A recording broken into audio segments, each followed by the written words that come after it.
شہید اگر لغوی معنی کے اعتبار سے ہم دیکھیں تو اردو میں اس کے معنی ہوتے ہیں گواہ۔ کیا معنی ہوتے ہیں اس کے؟ گواہ۔ تو شہید اپنی گردن کٹا کر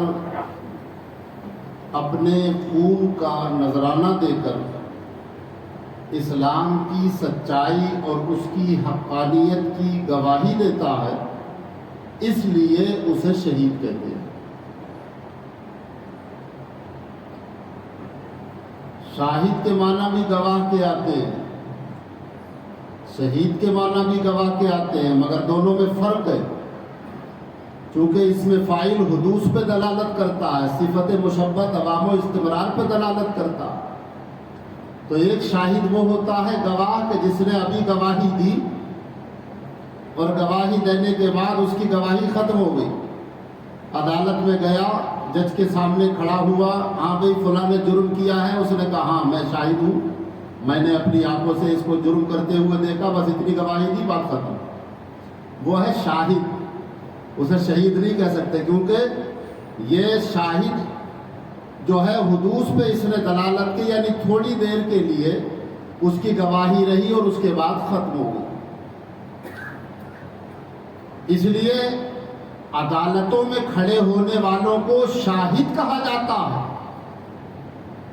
وہ بھی گواہ ہوتے ہیں، مگر ان کی گواہی منٹ، 2 منٹ، 2-4 منٹ یا زیادہ سے زیادہ 10-15 منٹ کی ہوتی ہے، اور جس گواہ کی گواہی قیامت تک کے لیے ثابت و باقی ہے اسے شاہد نہیں کہتے، اسے شہید کہتے ہیں، کیونکہ صفت مشبہ دوام و استمرار پہ دلالت کرتا ہے، یعنی اس کی گواہی ہمیشہ ہمیشہ کے لیے ثابت اور باقی رہتی ہے۔ امام حسین رضی اللہ تعالیٰ عنہ نے کربلا کے میدان میں اسلام کی سچائی اور اس کی حقانیت کی گواہی دی، اور اس واقعے کو تقریباً 1400 سال سے زیادہ ہو گئے، کیونکہ یہ 10 محرم الحرام سن 61 ہجری کا واقعہ ہے، اور ابھی کتنی چل رہی ہے؟ 1445، تو تقریباً 1400 سال ہو گئے، مگر گواہی آج بھی باقی ہے۔ اسی لیے جو اللہ کے دین اور اسلام کی حقانیت اور اس کی سچائی کی گواہی پیش کرتا ہے اسے شہید کہا جاتا ہے۔ شہید بظاہر ہم دیکھتے ہیں کہ شہید کا گلا کٹا، خون میں لت پت ہوا، اس کو دفن کر دیا گیا،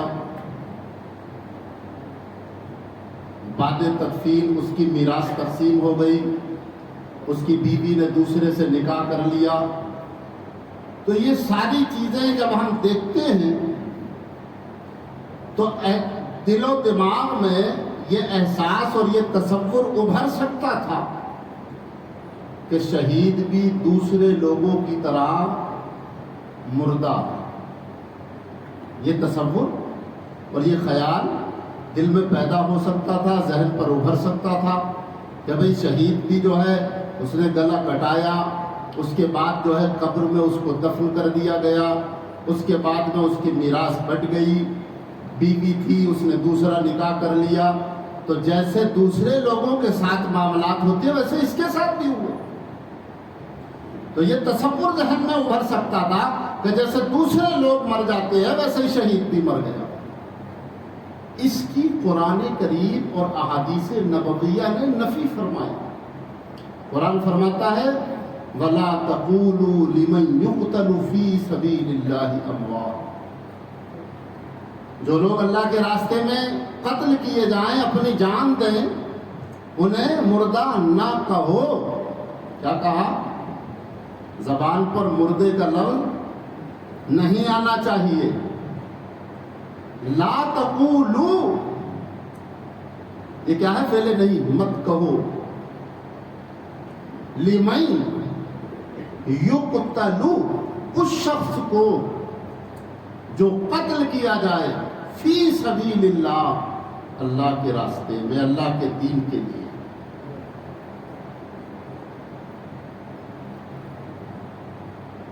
کیا نہ کہو، وَلَا تَقُولُوا لِمَنْ يُقْتَلُ فِي سَبِيلِ اللَّهِ أَمْوَاتٌ، مردہ مت کہو انہیں۔ کیوں؟ اس لیے کہ رب ان کی زندگی کی گواہی دیتا ہے، بل احیاء ولکن لا تشعرون، وہ اپنے رب کے پاس زندہ ہیں لیکن ان کی زندگی کا تمہیں شعور نہیں ہے، ان کی زندگی کا تمہیں سلیقہ نہیں۔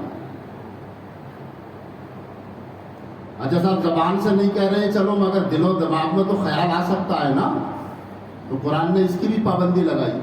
یہ دوسرے پارے میں فرمایا لا تقولوا، کہو مت، اور چوتھے پارے میں فرمایا وَلَا تَحْسَبَنَّ الَّذِينَ قُتِلُوا فِي سَبِيلِ اللَّهِ أَمْوَاتٌ بَلْ أَحْيَاءٌ عِندَ رَبِّهِمْ يُرْزَقُونَ، جو لوگ اللہ کے راستے میں قتل ہو گئے، شہید ہو گئے، انہیں مردہ کہنا تو دور کی بات ہے، تمہارے ذہن و خیال میں بھی ان کے مردگی کا تصور نہیں آنا چاہیے۔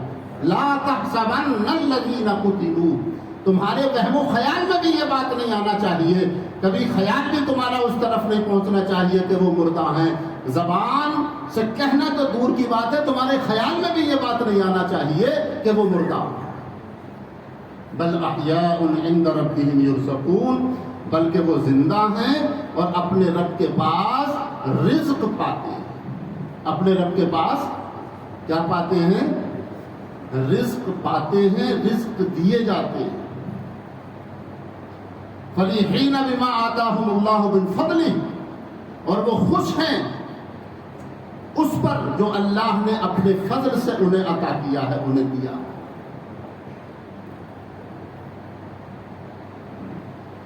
تو شہید کے بارے میں آقا کریم صلی اللہ علیہ وسلم نے حدیث میں ارشاد فرمایا کہ شہید جو ہے مرتبہ شہادت پر جس وقت فائز ہوتا ہے تو الشہید یتمنی ان یرجع الی الدنیا، شہید آقا کریم صلی اللہ علیہ وسلم ارشاد فرماتے ہیں کہ ہر آدمی جو دنیا سے چلا گیا وہ دنیا میں واپسی کا ارادہ نہیں رکھتا، مومن۔ ہاں کافر کے لیے قرآن کریم میں ضرور ہے کہ وہ جو ہے یہ تمنا کرے گا کہ مجھے دوبارہ دنیا میں بھیج دیا جائے تاکہ میں نیک اعمال کر سکوں، لیکن مومن جو دنیا میں ہے ایک بار دنیا سے چلا گیا تو اس سے ہزار لاکھوں گنا زیادہ بہتر زندگی رب نے اسے عطا فرما دی، تو دنیا میں واپس ہو کے کیا کرے گا؟ کہتے ہیں ہر شخص جو مومن ہے اور دنیا میں نیک اعمال کیے اور پھر دنیا سے چلا گیا، وہ تمنا نہیں کرتا کہ دنیا میں واپس آئے، الا الشہید، سوائے شہید کے۔ الشہید یتمنی ان یرجع الی الدنیا یقتل فی سبیل اللہ کما یقتل فی اولہ 100 مرہ۔ آقا کریم صلی اللہ علیہ وسلم ارشاد فرماتے ہیں کہ شہید جو ہے تمنا کرتا ہے، کیا تمنا کرتا ہے؟ کہ اسے دنیا میں واپس کیا جائے، اپنے رب کی بارگاہ میں عرض کرتا ہے مولا میں یہ تمنا رکھتا ہوں اپنے دل میں کہ مجھے دنیا میں واپس کیا جائے۔ کیوں؟ رب ارشاد فرمائے گا کیوں ایسی تمنا رکھتا ہے تو؟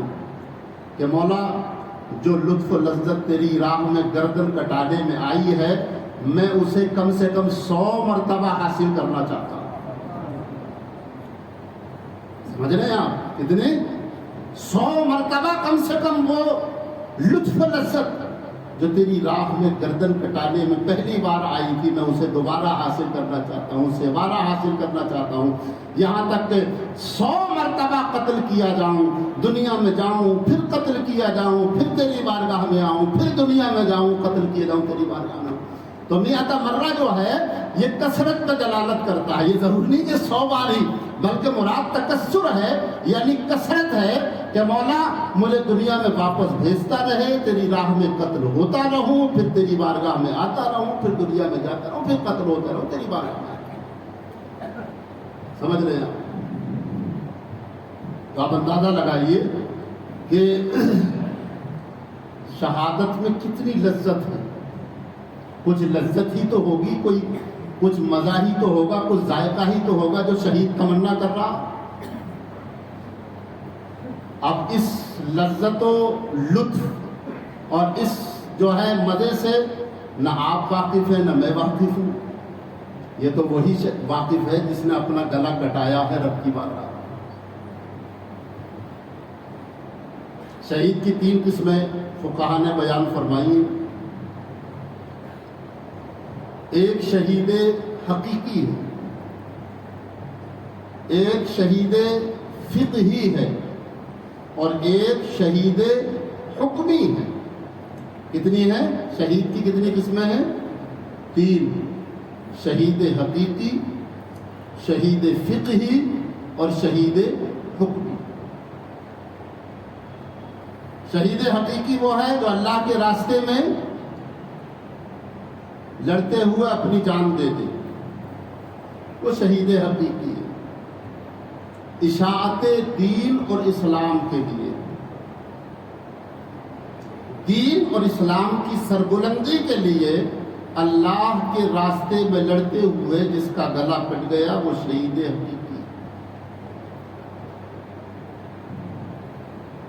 شہید فقہی وہ ہے مسلمان عاقل بالغ جس پر غسل فرض نہ ہو, کسی آلہ جارحہ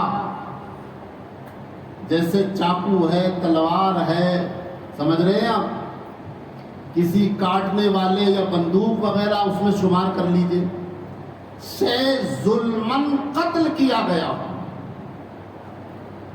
کیا ہے شہید فقہی کسے کہتے ہیں؟ وہ مسلمان عاقل بالغ جو جس پر غسل فرض نہ ہو, وہ کسی آلہ جارحہ یعنی زخمی کرنے والے آلے سے ظلماً قتل کیا گیا ہو. اور دوسری شرط یہ ہے کہ قتل کے سبب مال نہ واجب ہوا ہو. اور تیسری شرط یہ ہے کہ زخمی ہونے کے بعد دنیا سے کسی طرح کا فائدہ اس نے نہ اٹھایا.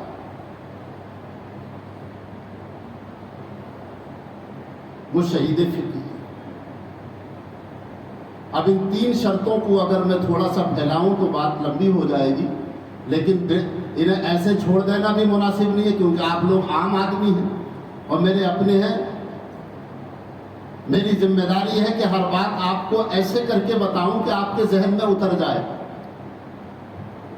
شہید حقیقی تو سب سمجھتے ہیں کہ بھئی ایک آدمی جو ہے اللہ کے دین کی نشر و اشاعت کے لیے میدان میں آیا اور جو ہے اس کے دشمنوں سے لڑتے ہوئے مرتبہ شہادت سے سرفراز ہو گیا, شہید حقیقی, بات ختم. لیکن شہید فقہی کو لوگ نہیں جانتے. تو شہید فقہی کون ہے؟ وہ مسلمان عاقل بالغ جس پر غسل فرض نہ ہو, وہ کسی آلہ جارحہ سے یعنی تلوار سے, چاقو سے, بندوق سے ظلماً قتل کیا جائے. بار بار یہ میری تعریف پہ غور کریں آپ, میں کیا کہہ رہا ہوں. اور قتل کے سبب مال نہ واجب ہوا ہو اور زخمی ہونے کے بعد دنیا سے کسی طرح کا فائدہ بھی نہیں اٹھایا. اس کا مطلب یہ ہے کہ اگر کوئی پاگل, مجنون, بچہ, سبھی, سمجھ رہے ہیں آپ کون؟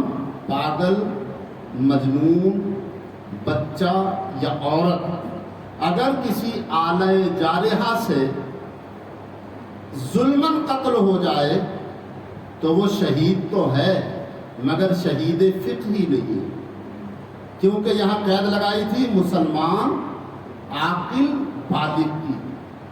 تو عاقل سے پاگل و مجنون نکل گئے, بالغ سے, بالغ کی قید سے کون نکلا؟ بولو, بچے. اور مرد کی قید سے عورتیں نکل گئی.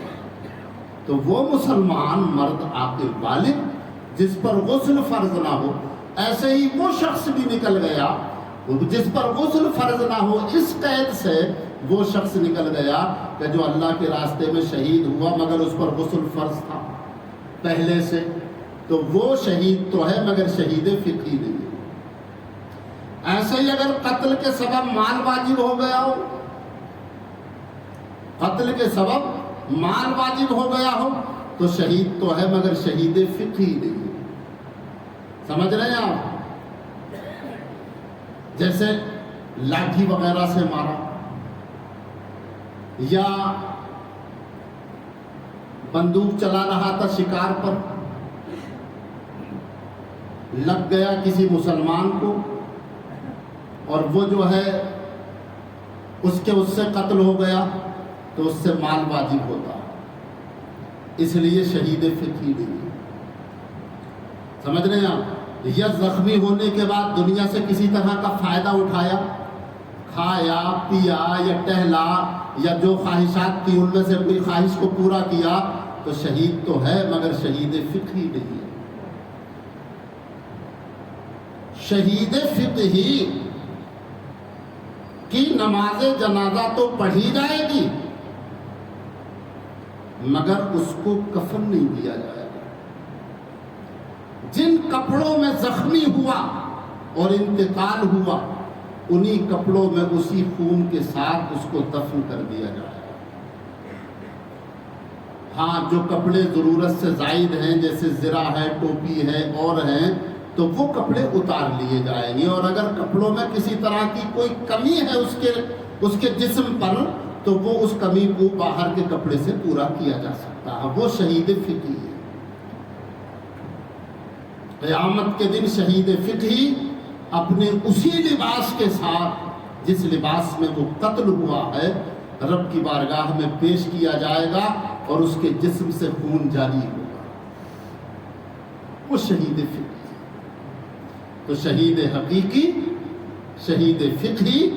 اب تیسرے نمبر پر ہے شہید حکمی۔ شہید حکمی کا مطلب یہ ہے کہ اس نے گلا رب کی بارگاہ میں اس کے دین کی نشر و اشاعت کے لیے نہیں کٹوایا، کسی میدان کارزار میں بھی نہیں گیا اسلام کی نشر و اشاعت کے لیے، یا لڑتا رہا ملکوں کے تحفظ کے لیے، اپنے ملک کی حفاظت کے لیے لڑتا رہا، تو اسلامی اور شرعی نظر میں جو ہے وہ شہید نہیں۔ عرفی نظر میں شہید اگر وہ ہے تو وہ لوگوں کی زبان پر ہو تو ہو، لیکن شریعت اسے شہید نہیں مانتی۔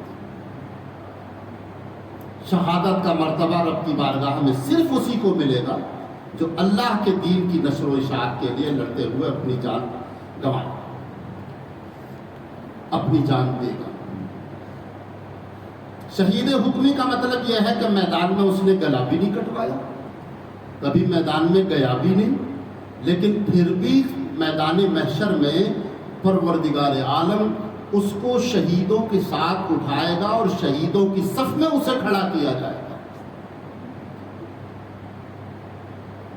آقا کریم صلی اللہ تعالی علیہ وسلم نے حدیث میں ایسے 7 لوگ بیان فرمائے، مشکات شریف کی حدیث میں آقا کریم صلی اللہ علیہ وسلم نے ایسے 7 لوگ بیان فرمائے کہ جو قیامت کے دن شہداء کی صفوں میں کھڑے ہوں گے اور ان کو شہداء کا اعزاز دیا جائے گا۔ سمجھ رہے ہیں آپ؟ نمبر 1، طاعون کی بیماری میں مرنے والا شخص۔ پہلے ایک بیماری ہوتی جسے ہیضے کی بیماری کہتے تھے، پورے گاؤں جو ہے مطلب یہ ہے کہ سمٹ جاتے تھے۔ سمجھ رہے ہیں آپ؟ طاعون کی بیماری کہلاتی تھی وہ۔ تو طاعون کی بیماری میں مرنے والا شخص مرتبہ شہادت پر سرفراز کیا جاتا ہے اور قیامت کے دن اس کو شہیدوں کی صف میں کھڑا کیا جائے گا۔ سمجھ رہے ہیں آپ؟ ڈوب کر مرنے والا شخص، تالاب میں نہا رہا تھا، ڈوب گیا، ڈوب کے مرنے والا شخص کو بھی حدیث میں شہید حکمی کے زمرے میں شمار کیا آقا کریم صلی اللہ علیہ وسلم نے، اور فرمایا کہ جو ڈوب کر مر جائے قیامت کے دن اس کو بھی شہیدوں کی صف میں کھڑا کیا جائے گا۔ سمجھ رہے ہیں آپ؟ قصداً ڈوب کے مرنے والا نہیں کہ گھر سے لڑکے گیا کہ لو میں ڈوب کے مروں گا اور وہاں جانے کے بعد جو ہے مطلب خواہ بیٹھ گیا، سمجھ رہے ہیں آپ؟ اگر قصداً ڈوب کے مرا ہے تو وہ قطر شہیدوں کی صف میں شامل نہیں کیا جائے گا، کیونکہ وہ تو خودکشی کرنے والا ہے اور اسے تو عذاب دیا جائے گا۔ تو تالاب میں نہا رہا تھا یا کسی دریا کو پار کر رہا تھا، ڈوب گیا، سمجھ رہے ہیں آپ، پار نہیں ہو سکا، ایسا شخص شہید حکمی ہے۔ ذات الجنب یعنی نمونیا، جو آج ٹھنڈ کی بیماری، سانس کا عارضہ جن لوگوں کو ہو جاتا، سمجھ رہے ہیں آپ، سانس کا عارضہ، تو سانس کے عارضے میں اگر کوئی شخص انتقال کر گیا، نمونیا جسے کہتے ہیں، ٹھنڈ لگ گئی، اور ٹھنڈ سے مطلب یہ سانس دقت سے آ رہی ہے، تکلیف سے آ رہی ہے، اسی بیماری میں انتقال ہو گیا، تو حدیث میں فرمایا گیا کہ اس شخص کو بھی جو ہے میدان محشر میں شہیدوں کی صف میں کھڑا کیا جائے گا، بشرطے کہ وہ نیک پرہیزگار ہو، سمجھ رہے ہیں آپ، بشرطے کہ وہ نیک پرہیزگار ہو، شہیدوں کی صف میں کھڑا کیا جائے گا۔ پیٹ کی بیماری میں مرنے والا گن رہے ہیں آپ، پیٹ میں گڑبڑی ہے، سمجھتے ہیں آپ، زیادہ کھا لینے کی وجہ سے نہیں کہ زیادہ کھا رہا ہے اور پھر مطلب پیٹ گڑبڑ ہے اور پھر مطلب یہ ہے کہ اس کا انتقال ہو گیا تو وہ شہیدوں کی صف میں نہیں، پیٹ کی بیماری اگر کوئی ہے اور اس بیماری میں انتقال کر گیا تو اسے بھی جو ہے شہیدوں کی صف میں کھڑا کیا جائے گا۔ کسی عمارت سے دب کر مرنے والا، کوئی کھڑا تھا کسی عمارت کے مطلب یہ بیچ میں کسی عمارت کے نیچے یا جا رہا تھا اور اتفاق سے رب کے حکم سے وہ عمارت ڈھہ گئی اور یہ اس کے نیچے دب گیا، تو دب کر عمارت کے نیچے دب کر مرنے والے کو بھی شہیدوں کی صف میں کھڑا کیا جائے گا۔ اور آخر میں وہ عورت جو بچے کی پیدائش میں انتقال کر جائے، آقا کریم صلی اللہ تعالی علیہ وسلم نے اس عورت کو بھی شہیدوں کے زمرے میں شامل فرمایا ہے، اور فرمایا جو عورت بچے کی پیدائش میں انتقال کر جائے اللہ تعالیٰ اس کو بھی شہیدوں کی صف میں کھڑا کرے گا۔ یہ شہید حکمی 7 حدیث میں بیان فرمائے۔ صدر العلماء سید غلام جیلانی میرٹھی رحمۃ اللہ علیہ نے نظام شریعت کے لاسٹ میں 40 سے اوپر شہید گنائے ہیں جنہیں شہید حکمی کہا جاتا ہے۔